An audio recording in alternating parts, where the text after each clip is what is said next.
मुख्यमंत्री नायब सिंह सैनी का पंजाब में चुनाव प्रचार का कार्यक्रम लगातार जारी है। सीएम सैनी गुरुद्वारा चरण कंवल में जहां नतमस्तक हुए, वहीं उन्होंने अनाज मंडी में जनसभा को संबोधित भी किया। कहा कि कुछ लोग गुरुओं का अपमान कर रहे हैं। उन्होंने कांग्रेस और केजरीवाल सरकार पर निशाना साधते हुए कहा कि इन्होंने वादे पूरे नहीं किए। रिपोर्ट देखिए।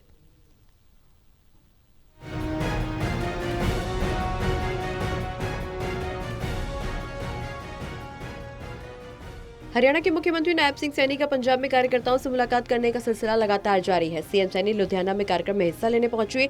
सबसे पहले वो श्री माचीवाड़ा साहिब में ऐतिहासिक गुरुद्वारा चरण कंवल साहिब में नतमस्तक हुए, जहां उन्होंने माथा टेककर प्रसाद ग्रहण किया। सीएम सैनी ने कहा कि मैं खुद को खुशकिस्मत समझ रहा हूं कि मैं गुरु गोविंद सिंह जी की उस धरती में माथा टेकने पहुंचा जहां उन्होंने तपस्या की थी। गुरुओं ने इस देश, समाज और धर्म के लिए बड़ी कुर्बानियां दी है। सीएम सैनी ने कहा कि कुछ लोग गुरुओं का अपमान कर अपनी राजनीति को चमकाना चाहते हैं। गुरुओं ने जो हमें शिक्षा दी है, जो संघर्ष किए, उसके लिए गलत बोलना तो दूर की बात, गलत सोचना भी पाप है। जहां इतिहास पढ़ा नहीं जाता, इस भूमि पे इतिहास महसूस किया जाता है। साथियों, उस पवित्र भूमि पे गुरु गोविंद सिंह जी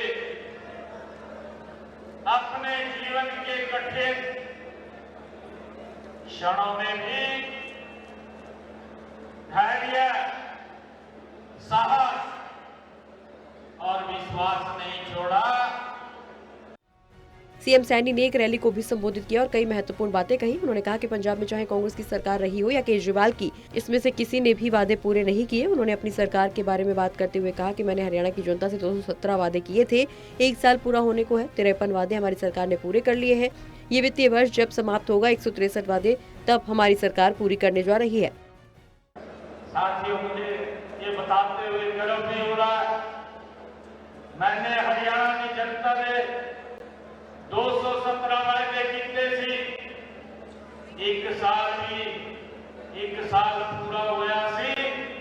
1 साल दे विच 53 वादे साडी सरकार ने हरियाणा के लोगों लिए पूरे कर दिए।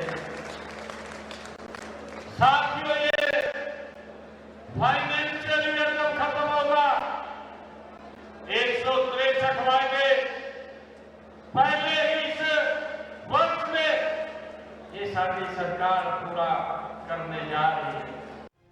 सीएम सैनी ने कहा कि अपने मैनिफेस्टो में इस प्रकार सरकार ने कहा था कि हम बुजुर्गों को 2500 रुपए सम्मान भत्ता देंगे। मैं उनसे पूछना चाहता हूं कि सरकार के 4 साल पूरे हो गए, अब देखना ये होगा कि आने वाले दिनों में क्या कुछ देखने को मिलता है।